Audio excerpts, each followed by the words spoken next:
안녕하십니까. 여러분을 성경의 지세계로 안내할 성김은 박사입니다. 반갑습니다. 네, 안녕하십니까. 오늘은 그 많던 귀신들은 모두 어디로 갔을까? 이 부분을 살펴보도록 하겠습니다. 네, 이번 시간에는 첫 번째로 매튜 티센이 주장한 예수의 부정한 영의 축출을 구약 부정규례와 관련하여 살펴볼 것이고요. 두 번째로는 클린턴 왈렌이 재구성한 공간복음서와 사도행전 사이에 점점 부정한 영이라고 하는 표현이 변화되는 것과 사라지는 이유를 살펴보도록 하겠습니다. 네, 예수와 부정한 귀신의 축출. 사실은 복음서의 상당히 많은 부분에서 예수께서 부정한 귀신을 축출한 내용이 나오는데, 그거에 대한 또 참신하고 또 성경적인 설명이 많지 않아서 이 부분을 설명드리려고 합니다. 여기서 이제 귀신 들림을 당시에 이제 정신질환의 일부로 보는 입장과 귀신 들림으로 별도로 이해하는 입장들이 있습니다. 이러한 귀신 들림과 축출에 관한 내용은 고대 근동이나 제2성전기 그리고 고대 그리스 로마 문맥에서 더 많은 증거를 찾아볼 수 있겠습니다. 그러나 이제 여기서는 구약 배경과 복음서와 사도행전을 중심으로 간단하게 살펴보도록 하겠습니다. 또한 여기서 우리가 궁금해하는 부분은 부정한 귀신 혹은 부정한 영과 악한 귀신은 다른가 같은가, 그런 부분도 차차로 살펴보도록 하겠습니다. 자, 첫 번째, 복음서에서 등장한 그 많던 부정한 귀신은 무엇이냐, 부정한 영은 무엇인가를 살펴보도록 하겠습니다. 앞서 말씀드린 매튜 티슨의 책 내용은 총 크게는 이제 7장으로 구성되어 있는데요. 첫 번째는 예수의 세계에 대한 개요고요. 두 번째 장에서는 의식적인 부정함이 지배하는 세계의 예수. 세 번째는 예수와 걸어다니는 성장. 네 번째는 예수와 죽은 자궁. 다섯 번째는 예수와 망자. 여섯 번째는 예수와 마귀의 부정함. 일곱 번째는 예수, 치유, 안식의 삶에 관한 것인데, 오늘 우리가 간단하게 참고할 부분은 여섯 번째 장입니다. 여섯 번째 장, 예수와 마귀의 부정함에 관한 내용입니다. 네, 정기적 강의 후원에 손길을 쳤습니다. 콘텐츠 제작에 재정적인 후원이 필요합니다. 후원하실 분들은 한 달 일구자 2만원으로 매달 50명 정도의 강의 후원자를 찾고 있습니다. 감사합니다. 계좌는 성김은 국민은행 218-21 0840-964입니다. 감사합니다.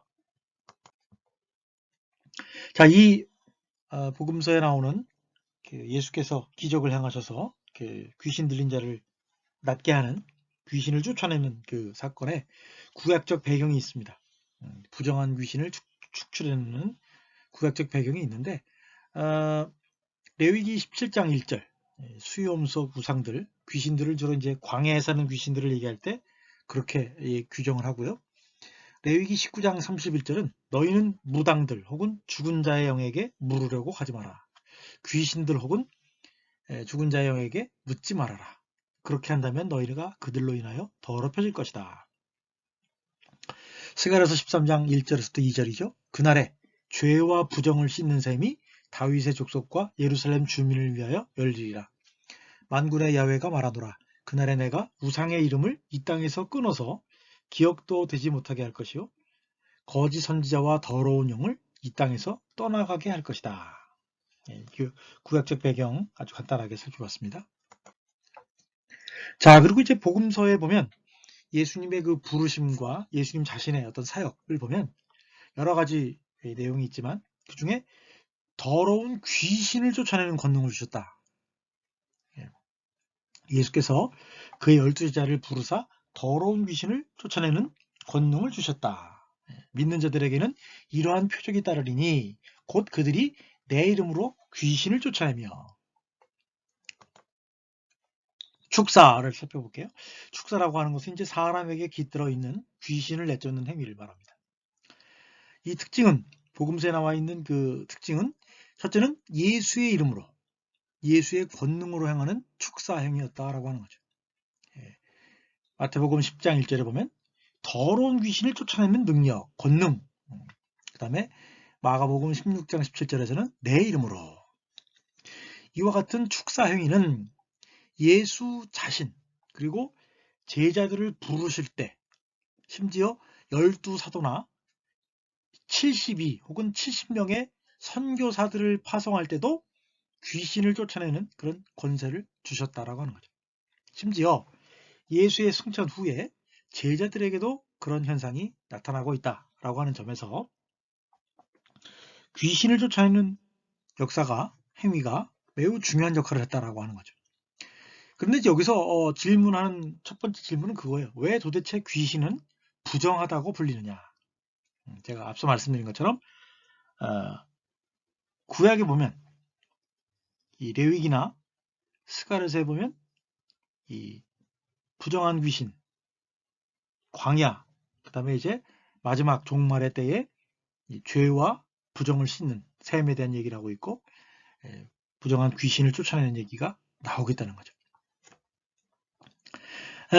여기 보면 이제 제가 그 신약 성경에 나오는 모든 구절들을 다 언급을 했습니다. 귀신 얘기가 나오는 신약 전반에 등장하는 영 혹은 귀신에 대한 형용사상의 차이, 그게 이제 두 번째에서 우리가 살펴보려고 하는데, 그거를 이제 전승사적인 측면에서 다루고 있는 내용이 본 강의의 두 번째 항목에 등장을 합니다.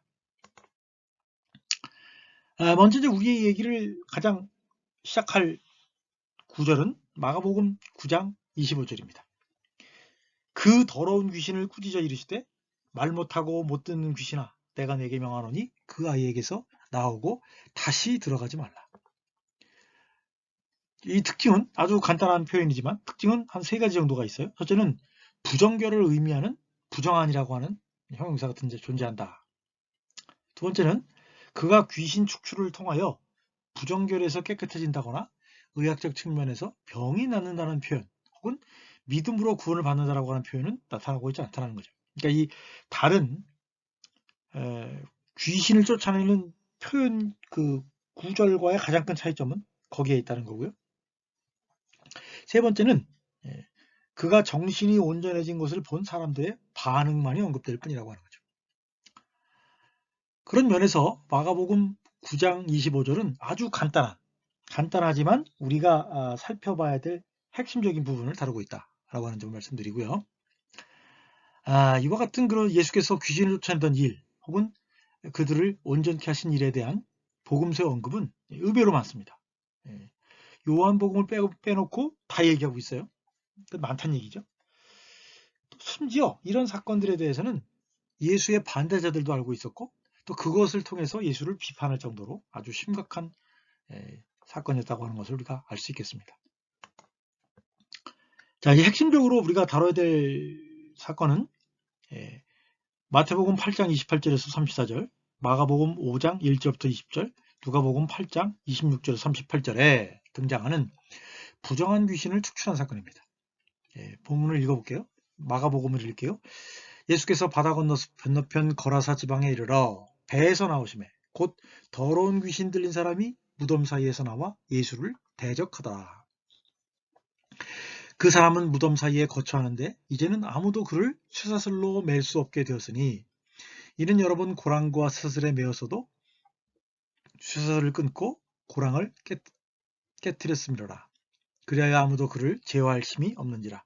밤낮 무덤 사이에서나 산에서나 늘 소리를 지르며 돌로 자기의 몸을 해치고 있었더라. 그가 멀리서 예수를 보고 달려와 절하며 큰 소리로 외쳐서 이르되 지극히 높으신 하나님의 아들 예수여 나와 당신이 무슨 상관이냐.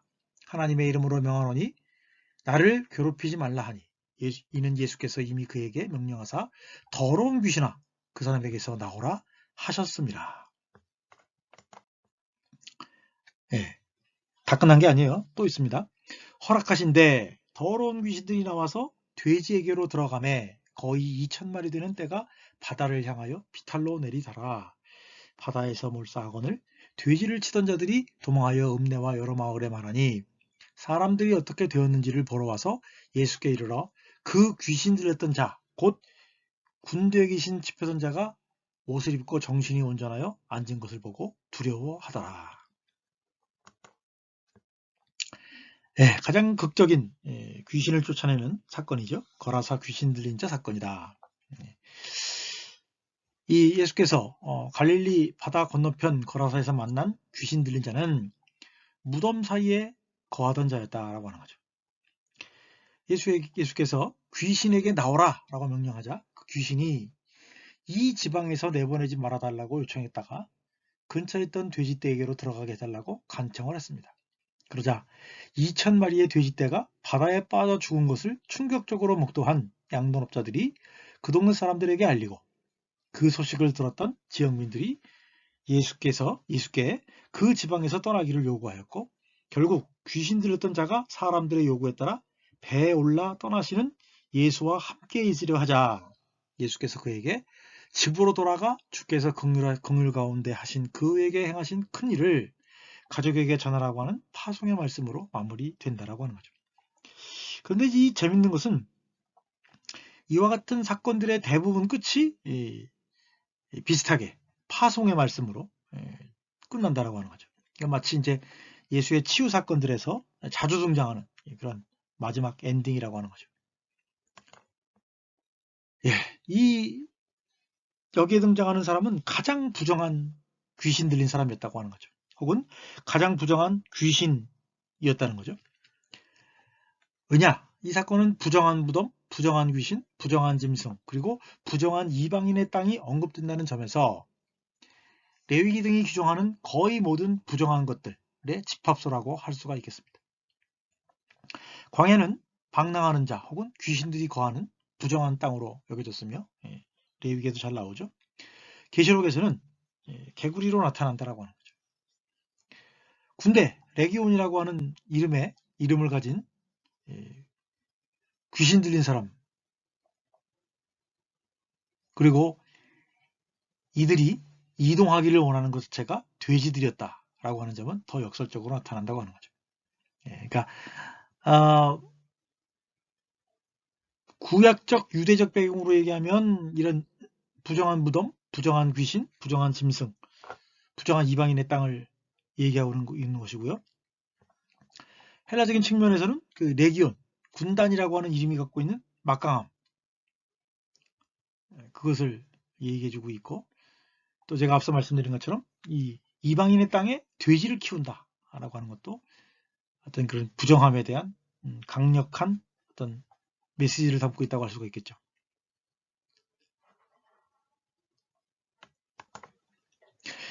이와 같은 군대에 계신 들린 자의 그 막강함은 마치 구약의 삼손이나 그리스 신화의 헤라클레스처럼 누구도 제어할 수 없는 그런 강력한 존재로 나타나고 있다. 3절, 4절에서 뭐라고 되어 있습니까? 이제는 아무도 그를 쇠사슬로도 맬 수 없게 되었으니 쇠사슬을 끊고 고랑을 깨뜨렸음이로라. 그리하여 아무도 그를 제어할 힘이 없는지라. 하나님 나라와 귀신 추출 사건의 의미는 아주 중요합니다.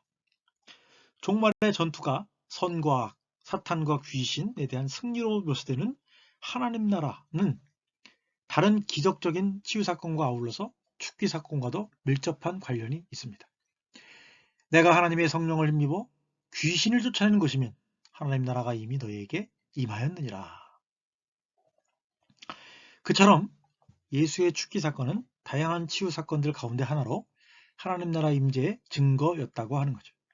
질병을 낫게 하거나 고통을 없애주거나 귀신 들린 자들을 낫게 하거나 맹인들을 고치거나 그죠? 복음서에 나타난 축기 사건의 핵심은 부정한 영과 하나님의 거룩한 자 사이의 권력 투쟁, 즉 하나님을 대적하는 세력들로부터 하나님의 통치 영역을 권능으로 탈환하고 확장하는 데 있었습니다. 자, 두 번째, 복음서의 그 많은 귀신, 영은 어디로 갔는가? 라고 하는 주제를 살펴보도록 하겠습니다. 이 원래의 책은 총 5개의 세부 장으로 되어 있는데요. 첫 번째는 개론, 두 번째는 유대와 초기 기독교 문헌에서의 영의 부정, 3장은 마가복음의 영의 부정, 4장은 마태복음의 영의 부정을 다루고 있고 5장은 누가복음과 사도행전의 영의 부정의 문제를 다루고 있습니다.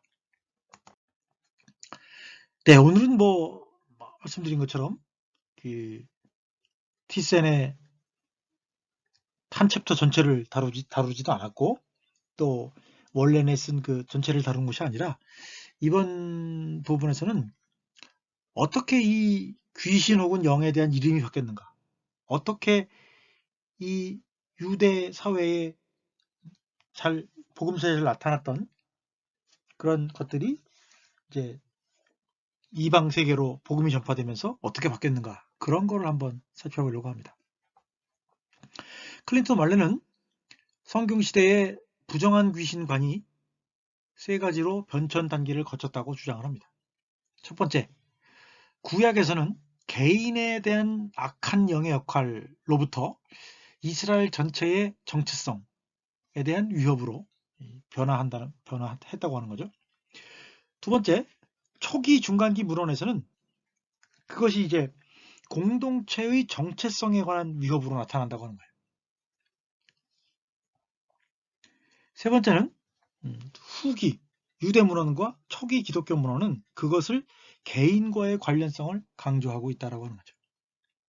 물론 이제 앞서 말씀드린 것처럼 하나님 나라의 확장 혹은 임재가 귀신을 쫓아내는 것과 관련해서 나타나고 있다라고 하는 부분은 이제 부인할 수가 없지만 개인적인 측면이 강조된다라고 하는 거죠.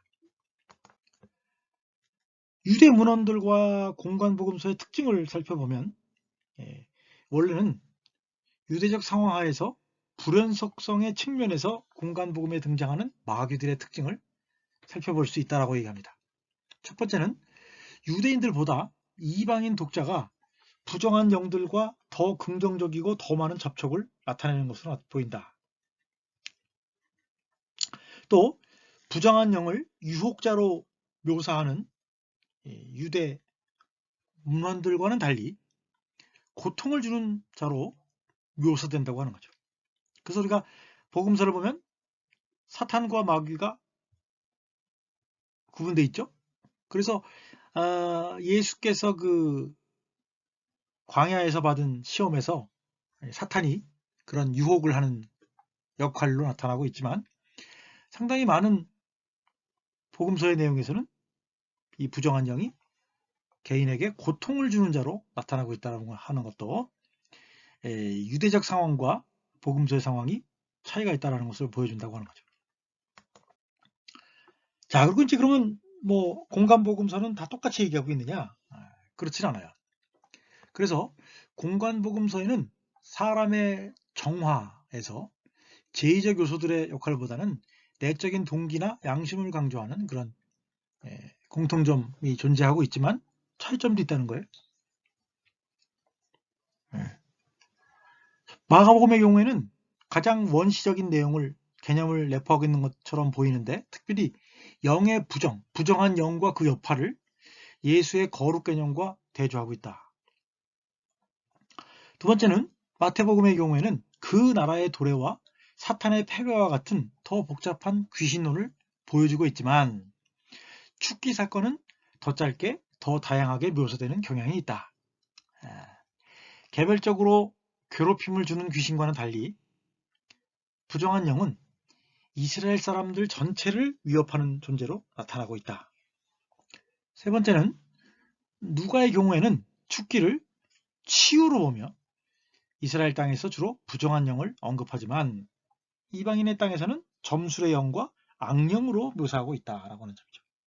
그래서 이 복음서에 등장하는 영 혹은 귀신을 이해하려면 당시 이제 구약적 배경도 당연히 살펴봐야겠지만 중간기나 예수 시대 때의 그 유대인들은 어떻게 생각했는지를 살펴봐야 되겠고 지금 살펴봤듯이 공관복음서에서는 어떤 특징이 있는가 하는 것을 우리가 살펴보는 것이 복음서에 등장하는 예수의 치유 사역으로서의 축기 사역의 특징을 간략하게나마 살펴볼 수 있지 않을까 그런 생각을 갖게 됩니다.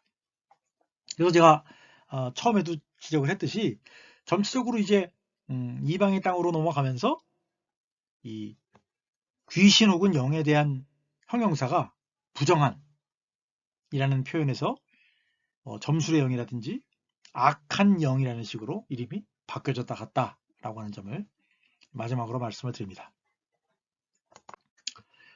그래서 제가 말씀드린 것처럼 월렌의 책을 참조했고 또 매튜 티슨의 책을 참조했고요. 추가로 참조한 여기서 지금 간략하게 그냥 지나간 책으로서는 그레함 H. 12트리라는 사람이 쓰신 귀신 축출자 예수라고 하는 책과 초기 기독교와 축기 사역에 대한 책을 참조를 했습니다. 그래서 2세기, 3세기 기독교에서 귀신을 쫓아내는 일은 어떻게 했는가라고 하는 것을 보시려면 그레함 H. 12트리의 초기 기독교와 축기 사역에 대해서 살펴보시면 좋을 것 같습니다. 네, 오늘 강의는 여기까지입니다. 감사합니다. 네, 정기적인 강의 후원의 손길을 찾습니다. 강의가 도움이 되셨는지요? 여러분의 피드백을 기다립니다. 콘텐츠 제작에 재정적인 후원이 필요합니다. 그래서 후원하실 분들은 한 달 한 구자로 2만원이고요. 매달 50명의 강의 후원자를 찾고 있습니다. 감사합니다. 후원 계좌는요. 성김은 국민은행 218-21-0840-964입니다. 감사드립니다.